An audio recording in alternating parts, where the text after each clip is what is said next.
अश्वत्थामा, सावधान!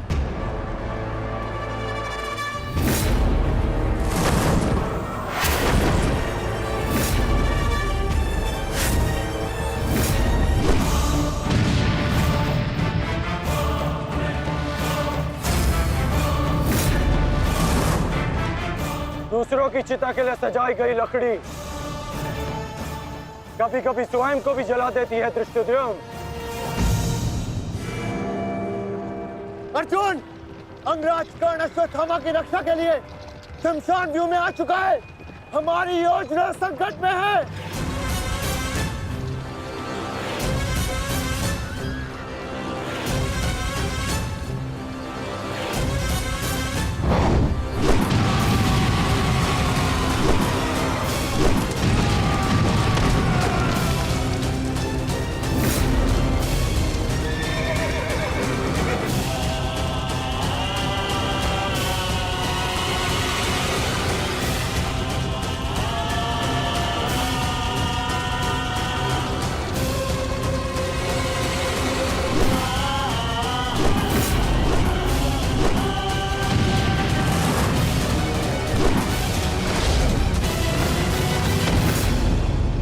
अश्वत्थामा!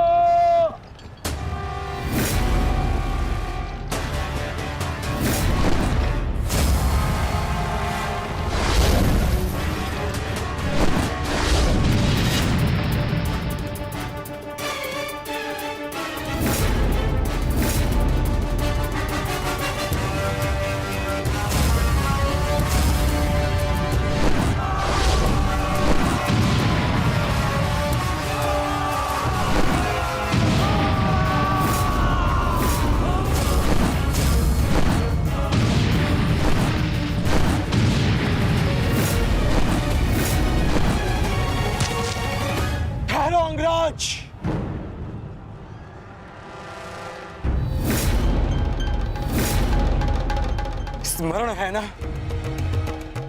कि हमारा द्वंद्व का निर्णय आना अभी शेष है।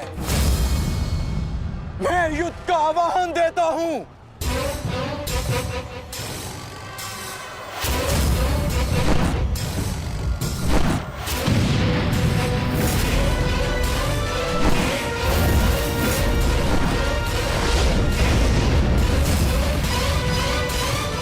सावधान द्रुपद!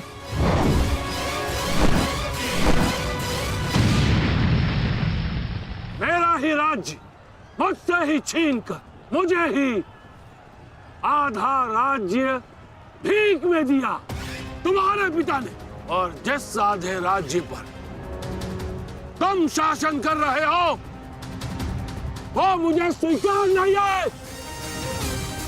इस अपमान का प्रतिशोध आज अवश्य लेकर रहूंगा। जो अपनी पुत्री का अपमान होने से न रोक सके वो अपने राज्य और अपने सम्मान की रक्षा क्या करेगा? तुम उस विषधर के समान हो जिसके विषदंत टूट चुके हैं। मेरी बात मानो और समर्पण कर दो, तुम्हारे प्राण बचे रहेंगे। प्राण तो अब तेरे नहीं बचेंगे।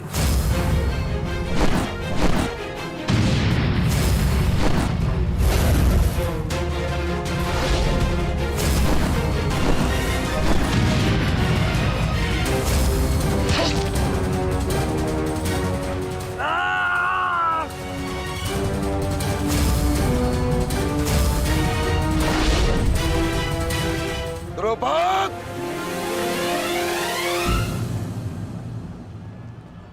तुम्हारी शत्रुता केवल मेरे साथ है, उसका प्रतिकार तुम मेरे पुत्र से मत लो,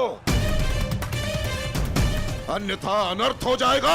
तुम्हारी गुरु दक्षिणा में मिला हुआ मेरा आधा राज्य तुमने अपने पुत्र को दिया, तो तुम्हारी शत्रुता का मूल्य भी तुम्हारे पुत्र को ही चुकाना होगा। सावधान!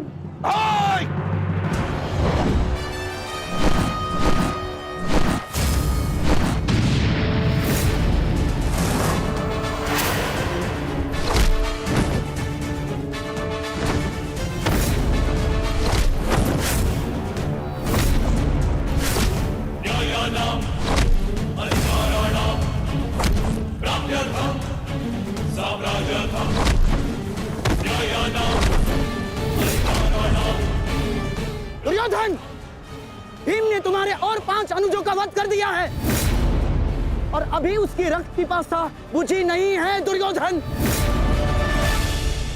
और उस दिशा में देखो, द्रोण द्रुपद नरेश के साथ द्वंद्व में व्यस्त है। अब केवल तुम ही उस भीम को रोक सकते हो दुर्योधन, शीघ्रता करो। तो क्या द्वंद्व बीच में छोड़कर जाओगे दुर्योधन? उसके लिए उनका अनुज पर्याप्त है।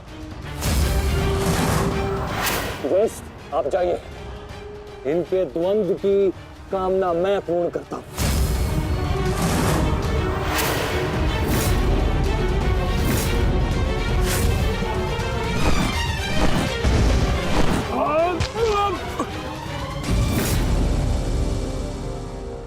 बार बार मुझे छोड़कर मेरे पिता पर वीरता क्यों दिखाते हो आचार्य?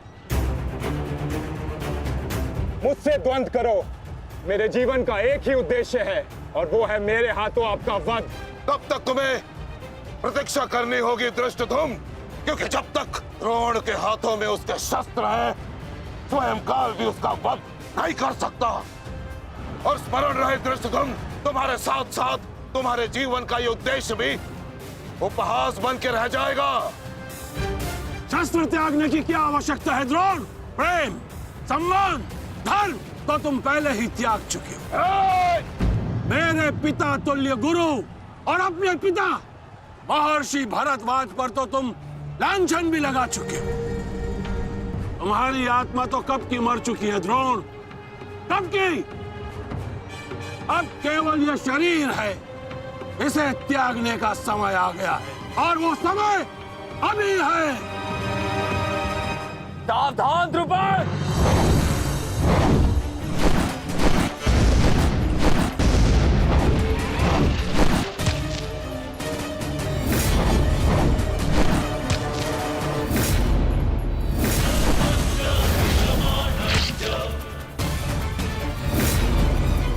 अश्वत्थामा,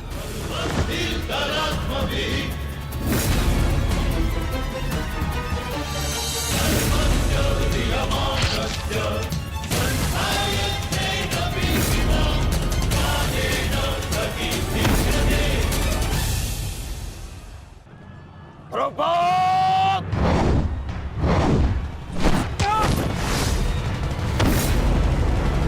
पिताश्री!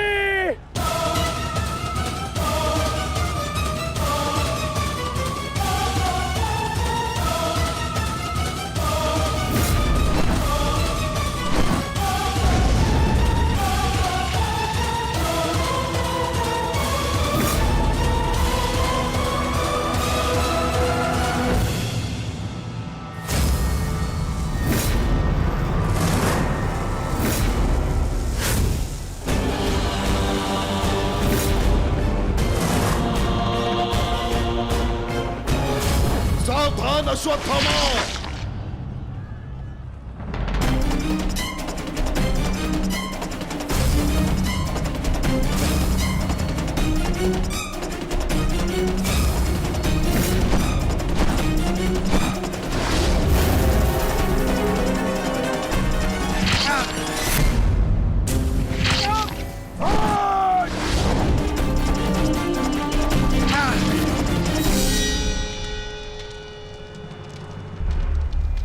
पिताश्री!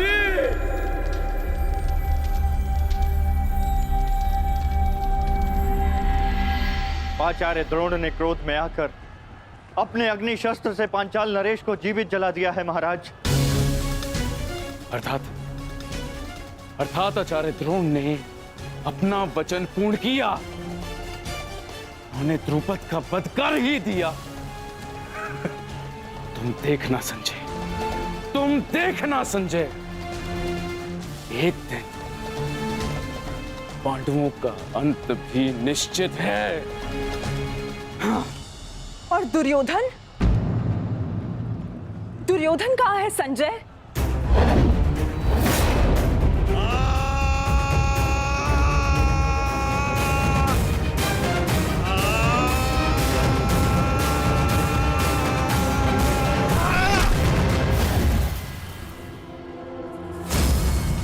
तुम्हें ज्ञात भी है अब तक तुम्हारे 55 अनुजों का रक्त मैं अपनी गदा को पिला चुका हूं।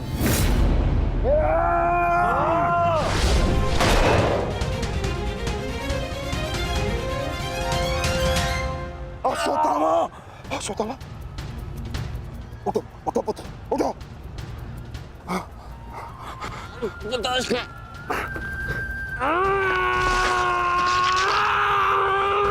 पुत्र पुत्र पुत्र, तुम बहुत अधिक चोटिल हो गए हो।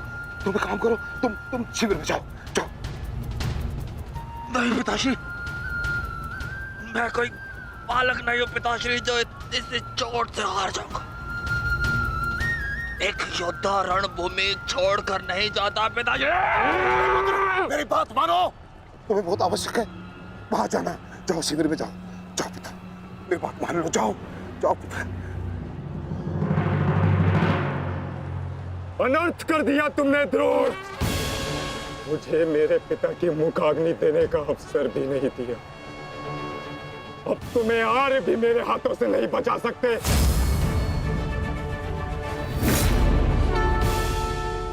सावधान! मैं जानता हूं तुम एक वीर योद्धा हो, पर तुम बहुत अधिक चोटिल हो गए पुत्र। तुम इस अवस्था में युद्ध नहीं कर सकते। तुम्हें उपचार की आवश्यकता है। जाओ, तुम्हें मेरी शपथ है पुत्र, जाओ। जो आज्ञा पिताश्री।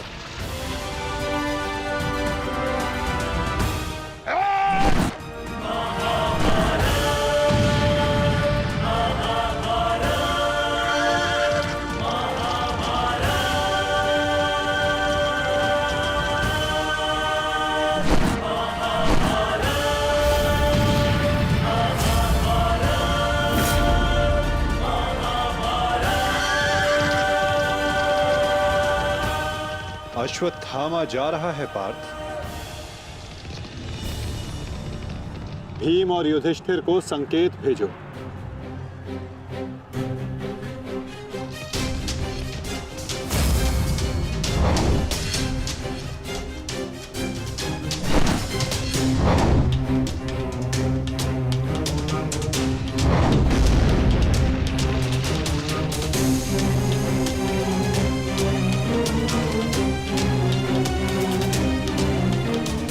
अर्जुन कोई संकेत दे रहा है।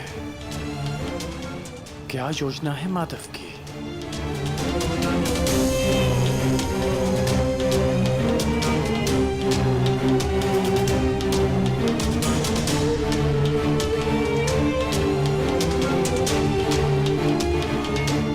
जाना तो नहीं चाहता,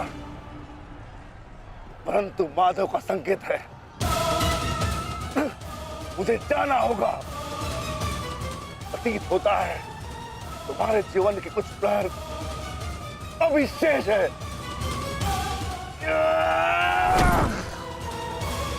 जाओ, जी लो।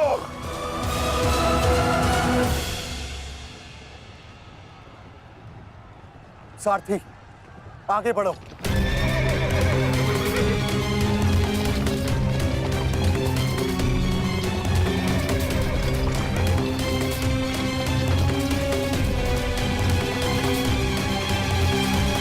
नहीं द्रोण, तुम्हें जाने की अनुमति नहीं है।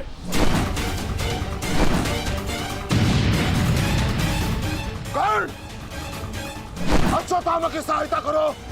वो बहुत अधिक जख्मी है और भीम उसके पीछे है। जाओ।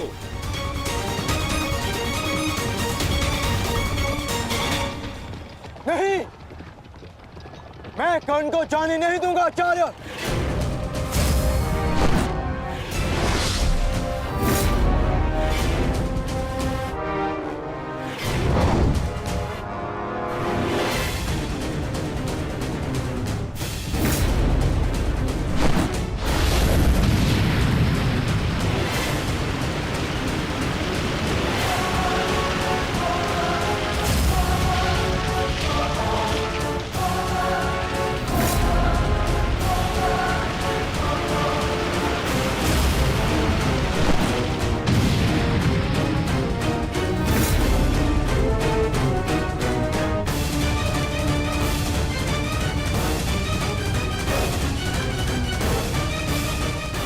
स्मरण रहे पार्थ, यदि कर्ण अश्वत्थामा की सहायता के लिए वहां पहुंच गया तो हमारी योजना विफल हो जाएगी।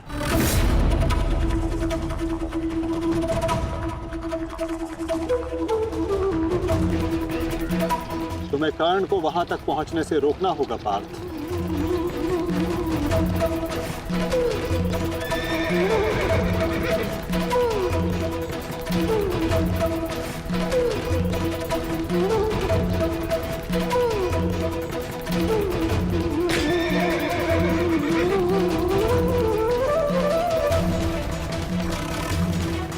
हमें केवल अश्वत्थामा के साथ बने रहना है।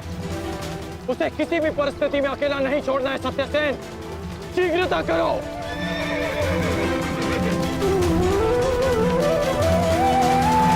माधव, हमें कर्ण को रोकना होगा, अन्यथा हमारी योजना विफल हो जाएगी और आचार्य द्रोण का वध करना असंभव हो जाएगा।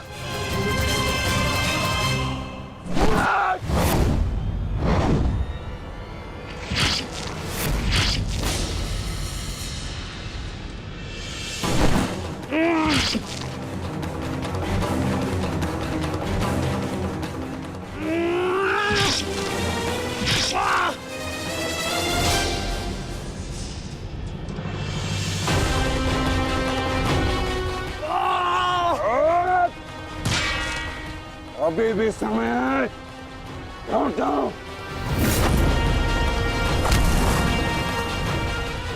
मैं तब तक यहां से नहीं लौटूंगा जब तक आपके प्राण नहीं ले लेता आचार्य।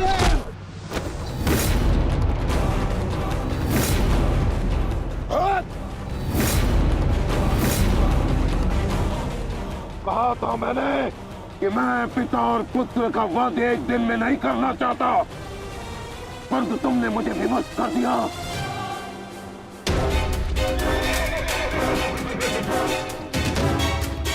चलिए माता, कर्ण के पीछे चलिए। नहीं पार्थ, इस समय दृश्यद्युम्न को हमारी सहायता की आवश्यकता है और यहां से जाना हमारी योजना का भाग नहीं है। तुम आचार्य द्रोण के साथ युद्ध करो।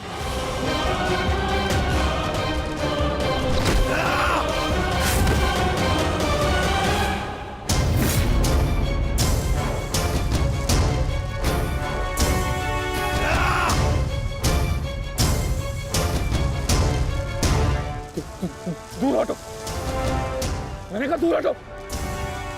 मैंने तब परिणाम ठीक नहीं होगा। दूर हटो। देखा देश, अंत समय आने पर भी कुछ मूर्खों की अकड़ नहीं जाती। उनकी अकड़ उनके मृत्यु के साथ ही जाती है।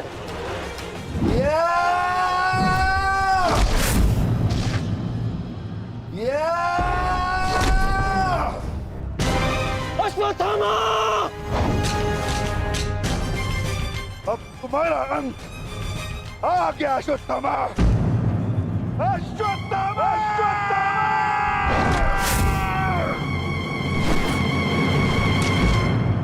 ये तो भीम का स्वर है। कहीं ऐसा तो नहीं कि भीम अश्वत्थामा के साथ द्वंद्व कर रहा हो। मुझे शीघ्र वहां पहुंचना होगा। भीम की गर्जना का आशय आप भी समझते हैं आचार्य कि ये द्वंद्व समाप्त हो गया है और इस द्वंद्व के समाप्त होने से प्रतीत होता है कि अश्वत्थामा का वध हो चुका है आचार्य।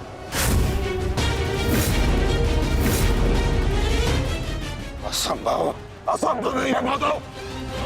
तो द्रोण का पुत्र अश्वत्थामा, और जब तक द्रोण जीवित है अश्वत्थामा को कुछ नहीं हो सकता।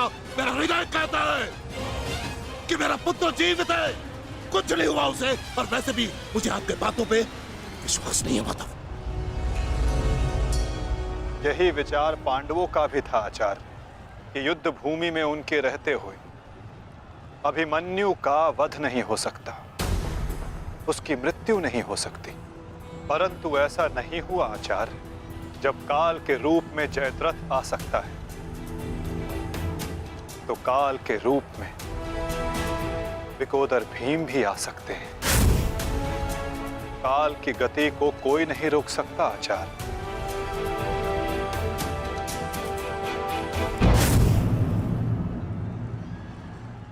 सावधान भीम!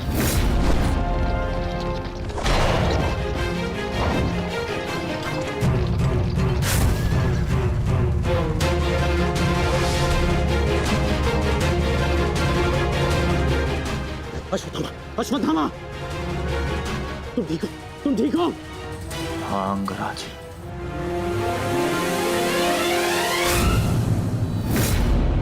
ये तो भीम पुत्र सुत्सोम है। ये भीम कहाँ है? वो वही है जहां उन्हें होना चाहिए। आचार्य, आज कर्ण नामक कवच भी अश्वत्थामा की रक्षा नहीं कर पाया।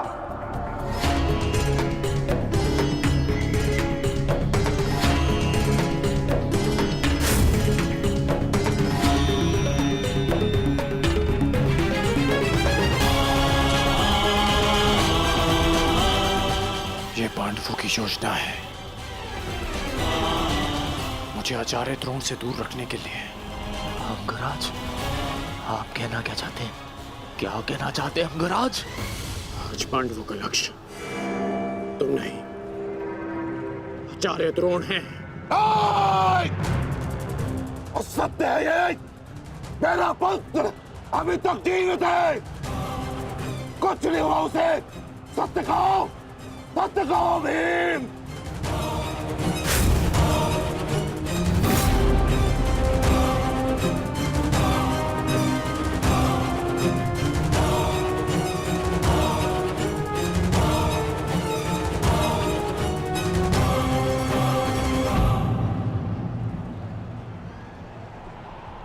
धर्मराज, मैं तुमसे सुनना चाहता हूं, ये सत्य क्या है? कह दो कि मेरा पुत्र जीवित है। तुम्हारा उपयोग केवल मेरा ध्यान भटकाने के लिए था। मुझे इस बात का आभास क्यों नहीं हुआ? आचार्य द्रोण के प्राण संकट में है। चलो अश्वत्थामा, चलो। सत्य कह दो कि आज भी मेरा पुत्र जीवित है, कुछ नहीं हुआ उसे, कोई उसका वध नहीं कर सकता। कहते एक बार।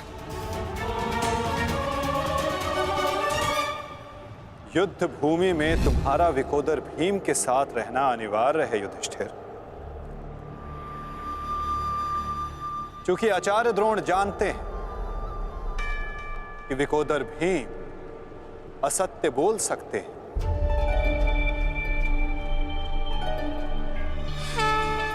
किंतु धर्मराज युधिष्ठिर नहीं। और वो ये सुनिश्चित करने के लिए तुमसे ये प्रश्न अवश्य करेंगे धर्मराज।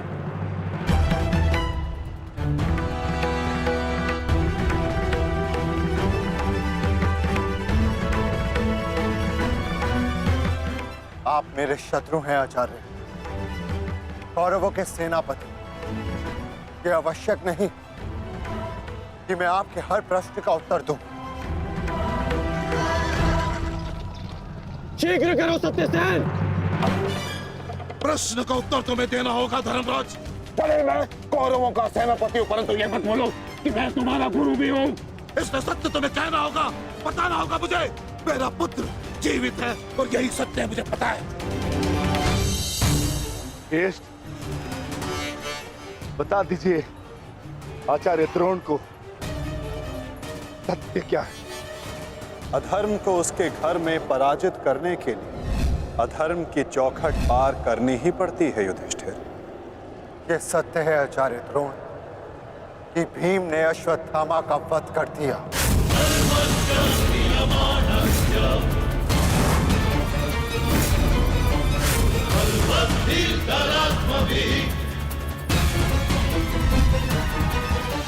नहीं माधव, मैं असत्य नहीं कहूंगा।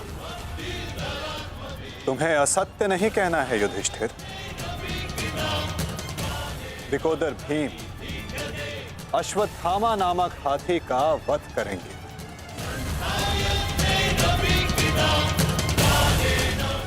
तुम्हें केवल यह कहना है कि अश्वत्थामा मारा गया।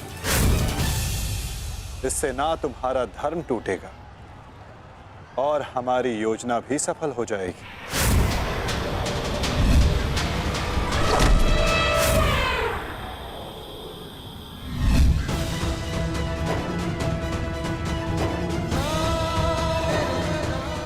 पुनः एक बार कह दो धर्मराज कि ये सत्य है।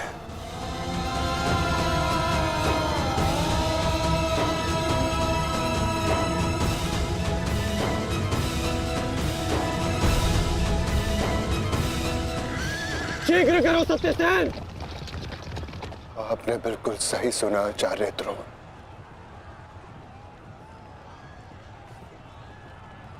अश्वत्थामा मारा गया।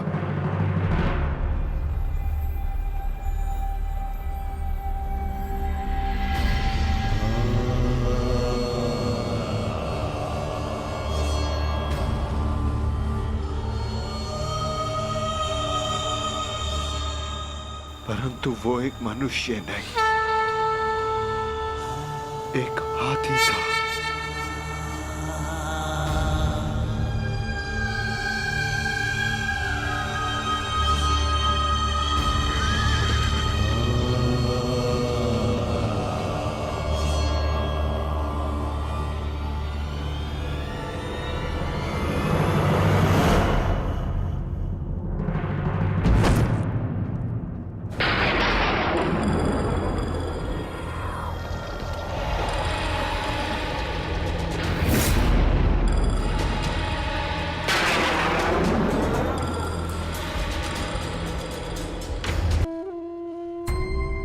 जिस पुत्र के लिए आप आचार्य से शिक्षक बन गए, जिस पुत्र के लिए आपने अपने शिष्यों से गुरु दक्षिणा नहीं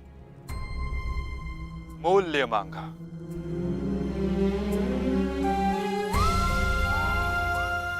और उसी पुत्र के कारण आप एक एक करके अधर्म की सीढ़ियां चढ़ते चले गए आचार्य।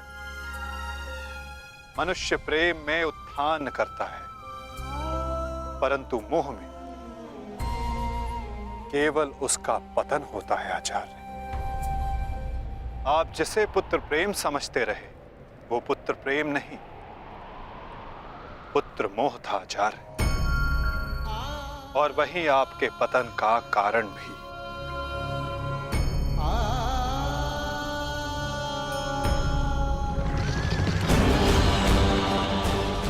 शीघ्र करो सत्यसेन।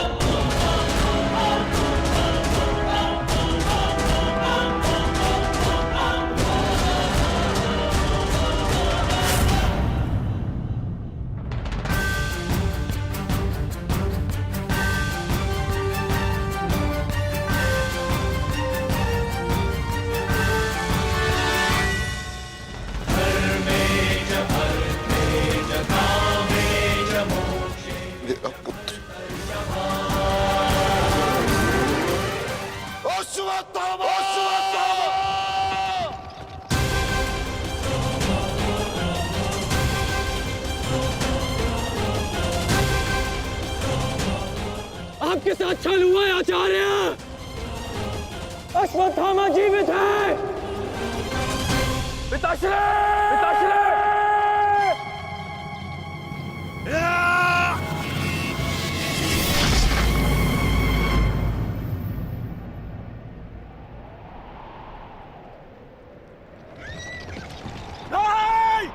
आचार्य!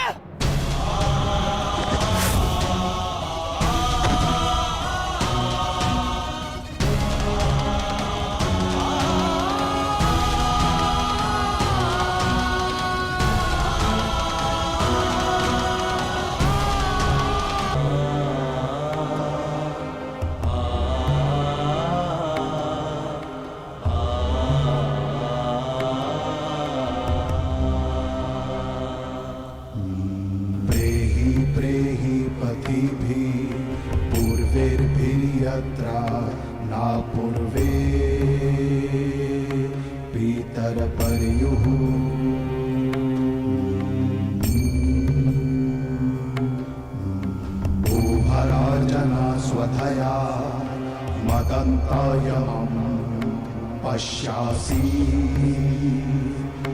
वरुणं च दिवम्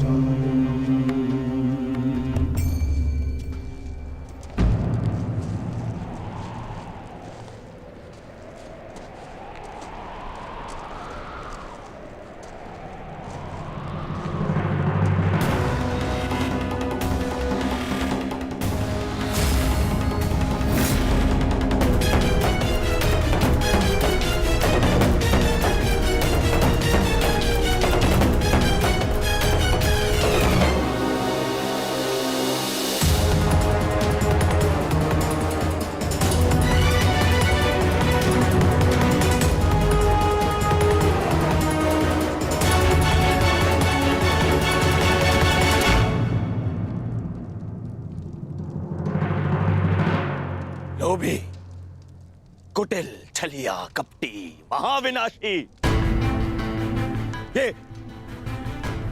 ये सारी उपाधि इस दुर्योधन की थी।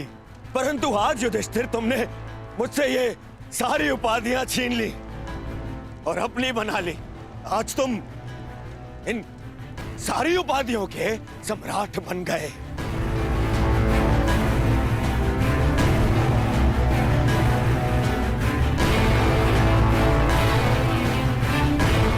प्रणिपात सम्राट, अरे अरे बोलो, सम्राट आए हैं। छल सम्राट युधिष्ठिर की जय बोलो, बोलो छल सम्राट युधिष्ठिर की जय। परंतु सम्राट मुझे समझाइए, अब कौन सा कार्य शेष रह गया? आपने यहां आने का कष्ट कैसे किया सम्राट? अरे कहीं ऐसा तो नहीं कि लकड़बग्घे की तरह गुरु आचार्य द्रोण के शव पर भोज मनाने आए हैं आप?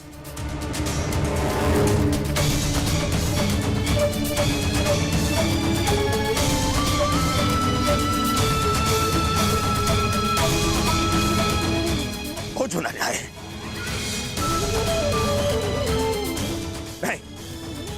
नहीं सम्राट, मैं क्षमा चाहूंगा, परंतु मैं इस बात की अनुमति नहीं दूंगा आपको। चले जाओ यहां से, अन्यथा मैं आप लोगों के शव पर उत्सव मनाऊंगा। चले जाओ। हम यहाँ युद्ध करने नहीं आए, अपने गुरु के अंतिम दर्शन करने आए हैं। इस समय मैं अर्जुन नहीं, अपने गुरु का शिष्य हूं। हम पांडु पुत्र होने के नाते नहीं, परंतु कुरुवंशी होने के नाते उनके अंतिम दर्शन करने आए हैं। नहीं, तुम्हें इस युद्ध में विजय मिलेगी और ना ही अपने गुरु के दर्शन।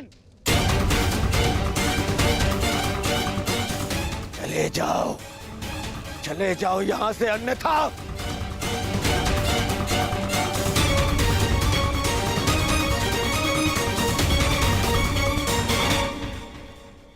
गुरु द्रोण के अंतिम दर्शन करने का अधिकार सबको है।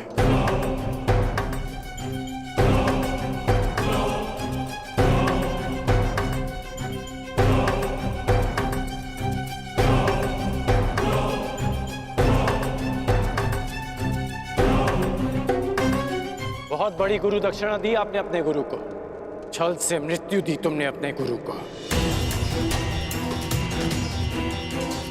उन्होंने अनेकों दिव्यास्त्र सिखाए तुम सबको, परंतु विश्वासघात नामक अस्त्र का कोई उत्तर नहीं था उनके पास। धर्मराज, क्या उत्तर है आपके पास आपके छल का?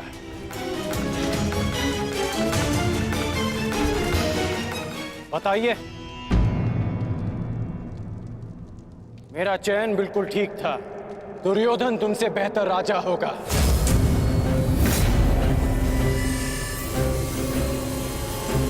दुर्योधन की अनीतियों पर मैं क्रोधित हूं। परंतु तुम्हारी नीतियों पर मुझे घृणा आती है। मित्र, शिष्य होने के नाते अपने गुरु के अंतिम दर्शन का अधिकार है इन्हें। नहीं, अंगराज ठीक कह रहे हैं मित्र।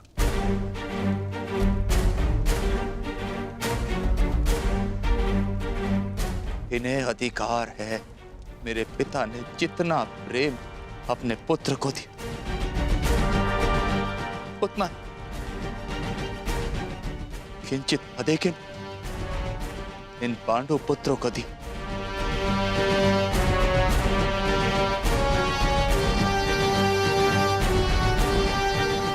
उससे भी अधिक इस अर्जुन को।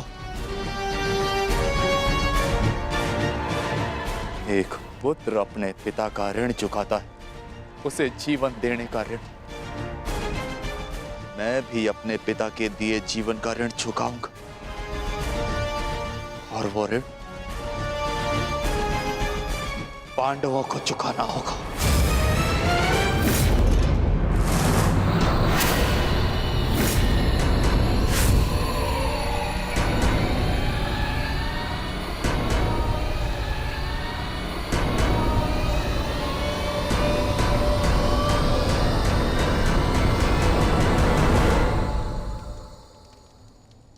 पापियों और दैत्यों की भांति तुम लोगों ने विद्या पर लांछन लगाया है।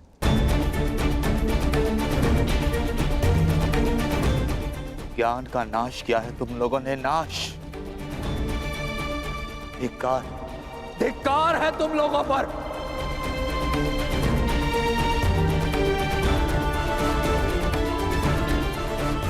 पांडव पुत्रों, जब तक मैं तुम्हारी मृत्यु अपनी आंखों से ना देख लूं, मुझे मृत्यु प्राप्त नहीं होगी। तुम्हारे वंश के साथ मृत्यु की होली खेलूंगा मैं। जिन बच्चों ने आज मुझे रोका, मैं उनकी सांसें रोक दूंगा।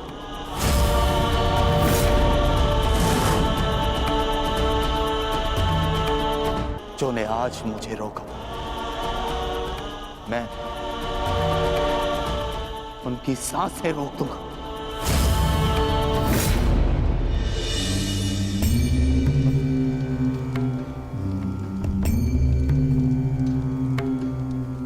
प्रेहि प्रेहि पतिभिः पूर्वैर्भिर्यत्रा न पूर्वे पितरपर्युः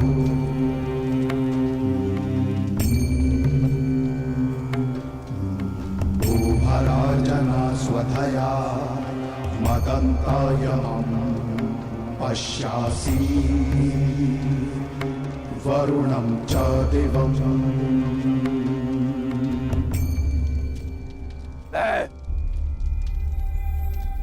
द्रोण पुत्र अश्वत्थामा, ये प्रण लेता हूं कि तुम्हारे संपूर्ण वंश को नष्ट कर दूंगा, नष्ट कर दूंगा, नष्ट कर दूंगा, नष्ट कर दूंगा, नष्ट कर दूंगा, नष्ट कर दूंगा।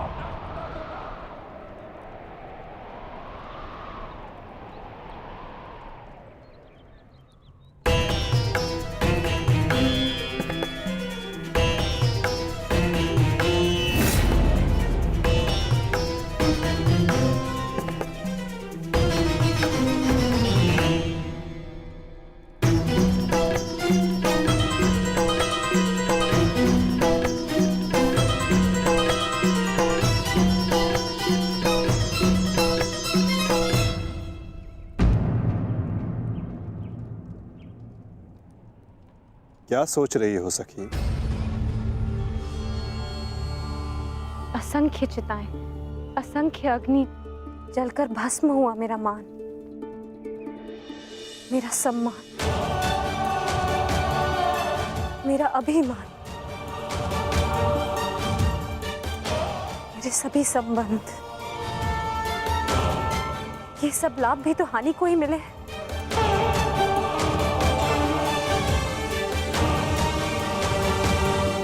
वो देखिए माधव,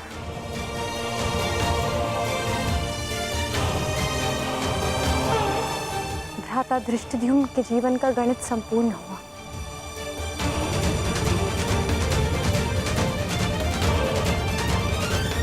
अब उनके जीवन का न्यून लाभ है।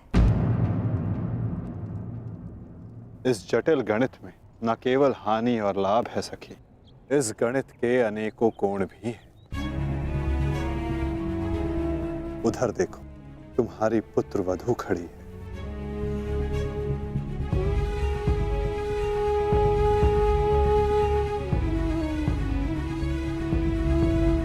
जो वस्त्र हरण तुम्हारे साथ हुआ वो अन्य किसी स्त्री के साथ ना हो, उसकी लज्जा का रक्षण हो सके, ये लाभ। संसार में शोषण करने वालों को पर्याप्त दंड मिल सके सखी, ये लाभ। आने वाली पीढ़ियों को ज्ञात रहे कि स्त्री का मान भंग करना, उसका शोषण करना मानव हत्या से भी अधिक दंडनीय अपराध है, ये लाभ। और ऐसे लाभ के लिए बलिदान अनिवार्य है सखी, और ऐसे बलिदान देने की क्षमता सब में नहीं होती सखी।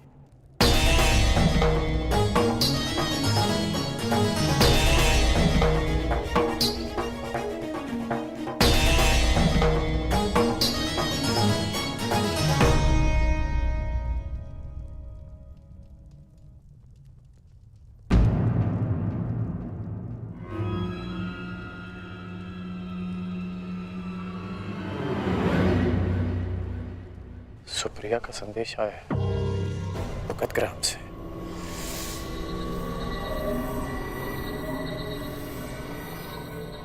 वो मृत्यु शैया पर है।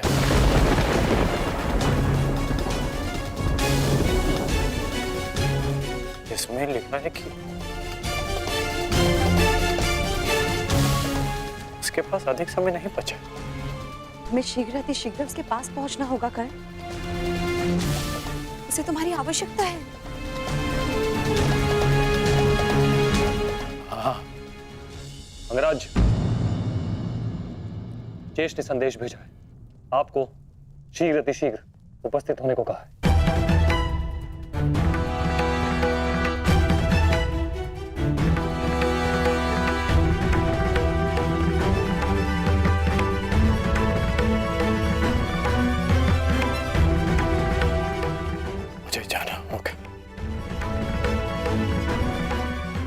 दुर्योधन के पास जाना होगा।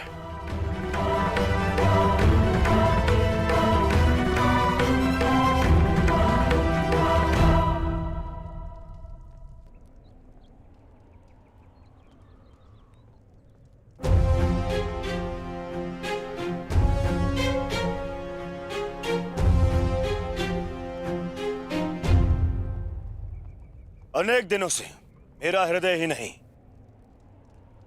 मेरा मन भी जो चाहता था, आज वो पूर्ण होने जा रहा है। दुर्योधन की पताका और हस्तिनापुर का ध्वज दोनों ही अब बलशाली होने जा रहे हैं। इस पताका की तीक्ष्णता और भी तीव्र होगी, क्योंकि इस पताका का नेतृत्व करेगा मेरा मित्र अंगराज कर्ण।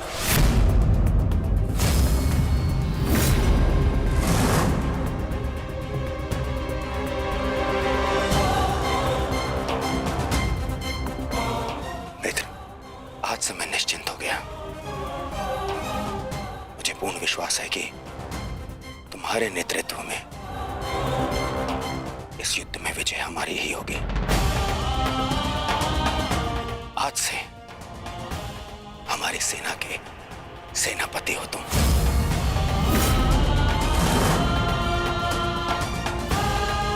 दुर्योधन, किसी दासी स्त्री के लिए पति चुन रहे हो या अपनी सेना का नायक चुन रहे हो? एक नीची जाति के व्यक्ति को तुम हमारे सर पे थोप नहीं सकते। किसी सारथी का पुत्र तुम्हारे उपकारों के बीच पे बना राजा मैं नहीं मानता कि ये सेनापति बन सकता है, क्योंकि पलतरन पैरों में शोभा देते हैं, ना कि मस्तक पर।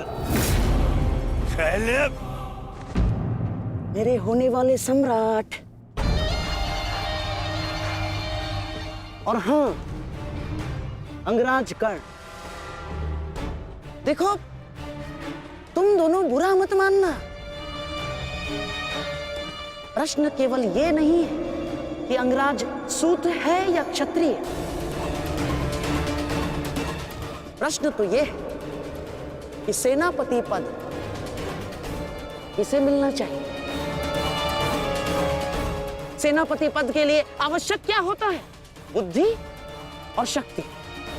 और अंगराज, आपके बुद्धि पर किसी को कतई संदेह नहीं ना, परंतु संदेह है तो केवल और केवल आपकी शक्ति पर। अंगराज अभेद थे, अब नहीं है। कवच और कुंडल भी था इनके पास, अनेकों अस्त्र थे जो अब नहीं है, जो अब अंगराज खो चुके हैं। और हाँ, खास बात तो यह है, अर्जुन के लिए जो अस्त्र था वो भी आप खो चुके हैं। तो इसका पूर्ण अर्थ यह है दुर्योधन कि अंगराज अब उस बूढ़े शेर की भांति हो गए जिसके दांत भी टूट गए हैं और पंजे के नाखून भी झड़ चुके हैं। और ऐसे शेर के साथ चूहे भी व्यंग करते हैं। अब महाराज शल्य को देखो, इनकी शक्ति और भव्य सेना की सहायता से हम विजय प्राप्त कर सकते हैं। अब यदि अंगराज आपके परम मित्र हैं तो वो भी इस बात को मानेंगे, हैं? क्यों अंगराज? अमश्री, मुझे कर्ण की मित्रता पर कोई संदेह नहीं है। जिसने अपना सबसे महत्वपूर्ण शस्त्र मेरी सुरक्षा के लिए उपयोग कर लिया, और ना ही उसके शौर्य पर। संदेह तो मुझे शैल्य पर है, क्योंकि कायरों के भांति रण छोड़कर भागना सबसे पहले इन्हें आता है।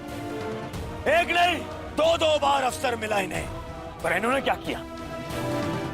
रण छोड़कर भाग गए, एक ऐसे चूहे की तरह जो केवल शेर की दहाड़ सुनकर ही भाग जाता है, भाग जाता है। इस चूहे को मैं ना तो अपनी सेना का सेनापति बनाऊं और ना ही अपनी दासियों का पति। मूर्ख हो मूर्ख, तुम दोनों मूर्ख हो। एक मूर्ख का सम्राट और एक मूर्ख का सेनापति। तुम दोनों मूर्खों को लगता है पांडवों पे विजय पाओगे? बस मद्रराज,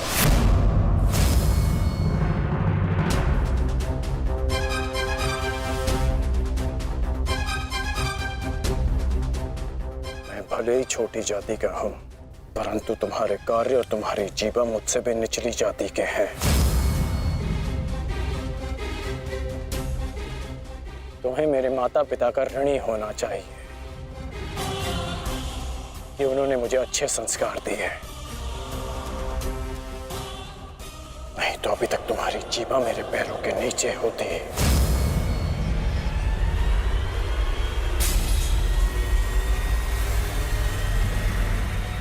अब एक और शब्द अपनी जीभा से निकाला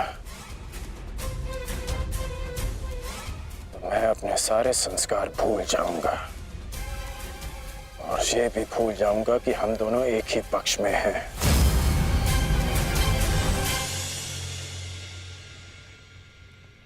कुछ भी कह लो, कुछ भी कर लो, जब तक तुम सेनापति हो मैं नहीं लड़ूंगा।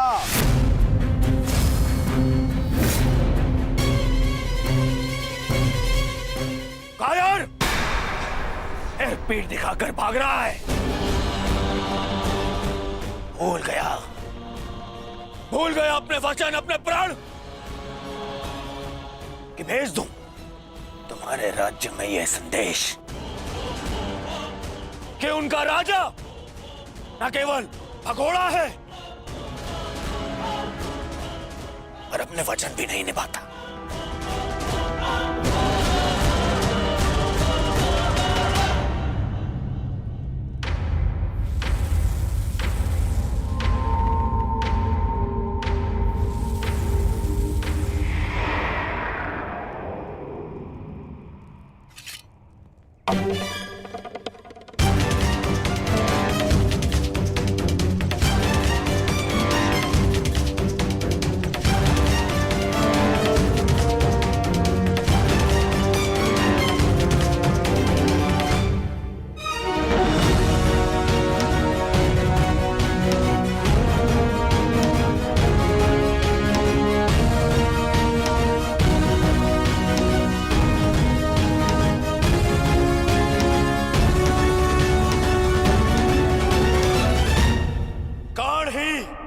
सेना का नेतृत्व करेगा। उन पांडवों ने केवल छल से हम पर विजय प्राप्त की है।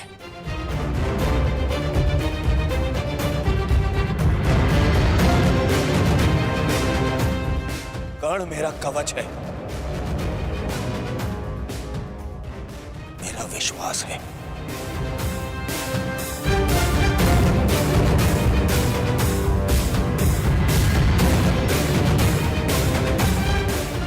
और कल मेरे विश्वास की विजय होगी, मेरे सामर्थ्य की विजय होगी और मेरे शत्रु के छल की पराजय।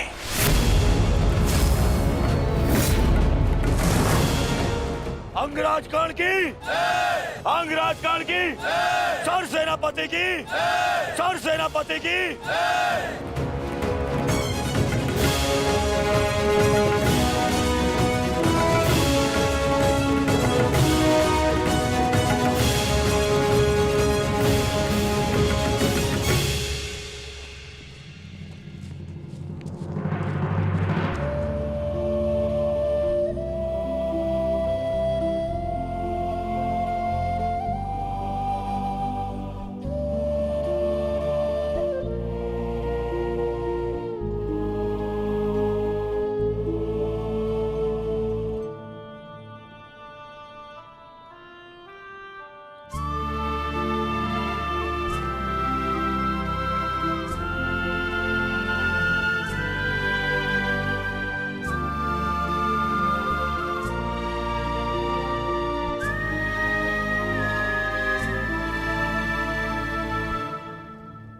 कर्ण, तो तुम नहीं जा रहे हो?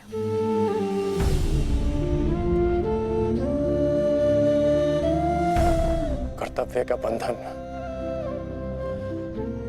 अपनों के बंधन से बड़ा होता है वृषाली। मेरे परिवार के लिए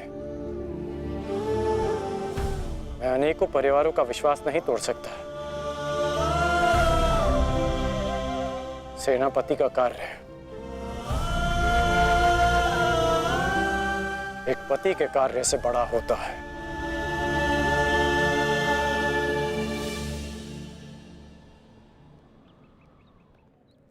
दुर्योधन को, इस सेना को मेरी आवश्यकता है।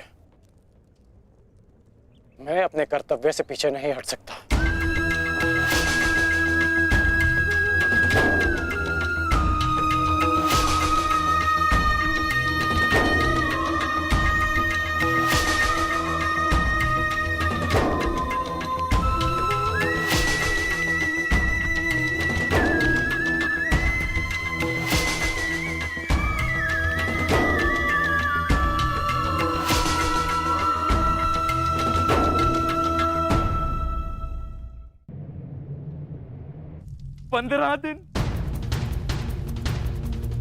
मात्र 15 दिन पूर्ण हुए हैं इस युद्ध के संजय। और इन 15 दिनों में मैंने अपनी सारी शक्ति, सारे सहारे खो दिए हैं। ताचरी शरशैया पर आचार्य द्रोण की निर्दयता से हत्या कर दी गई और मैंने अपने 90 पुत्रों को खोया है। अब और क्या खोना शेष है? क्या मैं अपने 10 पुत्रों को भी खो दूंगा? जब मेरा कुरुवंश ही समाप्त हो जाएगा, जब मेरा पिंड दान करने के लिए कोई नहीं रहेगा, तो क्या लाभ ऐसे विजय का और क्या हानि ऐसे पराजय से? ये कैसा अकाल आया है संजय, जिसने मेरे कुरुवंश के वृक्ष की सारी शाखाओं को सुखाकर रख दिया। किस काम की? इस प्रकार से अपनी आशा को मत खोइए महाराज। युद्ध अभी शेष है और अंगराज कर्ण ने आज ही सेनापति का पद संभाला है महाराज। वो अपने वचन को अवश्य ही पूर्ण करेंगे और जब तक अंगराज कर्ण जीवित है महाराज, तब तक कुरुवंश के वृक्ष को कोई नहीं सुखा सकता महाराज। सब कर्ण में ही मुझे वो आशा की किरण नजर आती है। गांधारी, गांधारी कहाँ है? वो जा चुकी है महाराज। जा चुकी? परंतु कहाँ? उन्हें सूचना मिली है कि निकट के गांव में महर्षि वेदव्यास प्रवास कर रहे हैं महाराज, और वो शीघ्र ही कुरुक्षेत्र में जाने वाले हैं। और महारानी को आशा है इस महाविनाश को रोकने के लिए महर्षि वेदव्यास से मिलकर कोई बीच का मार्ग अवश्य निकालेंगे। जिस प्रकार से आपके पुत्रों के जन्म के समय महर्षि वेदव्यास ने विशेष सहायता की है, उसी प्रकार से आपके पुत्रों के जीवन के रक्षण के लिए सहायता अवश्य करेंगे महाराज। मूर्खता है ये, मूर्ख है महारानी। संजय, शीघ्र ही कुछ सैनिकों को भेजो और महारानी को लौट आने को कहो। जी महाराज। भेजो।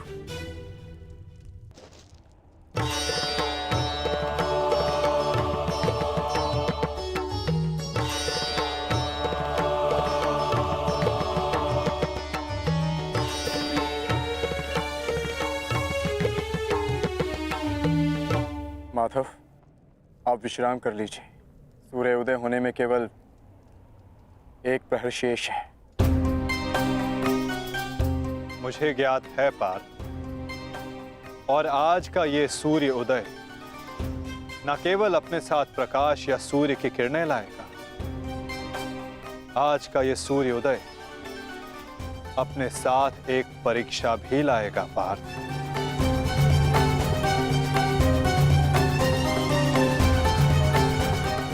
और उस परीक्षा के लिए सज्ज होना। आपका तात्पर्य?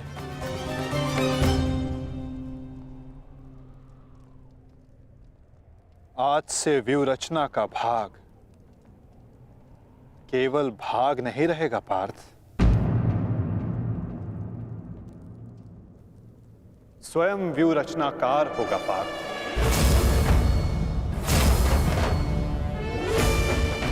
केवल आक्रमण की घोषणा होने पर वो युद्ध भूमि में आगे नहीं बढ़ेगा। समस्त कौरव सेना युद्ध भूमि में आगे बढ़ेगी पार्थ। अब अंगराज कर्ण आज्ञा लेंगे नहीं, वो आज्ञा देंगे पार्थ।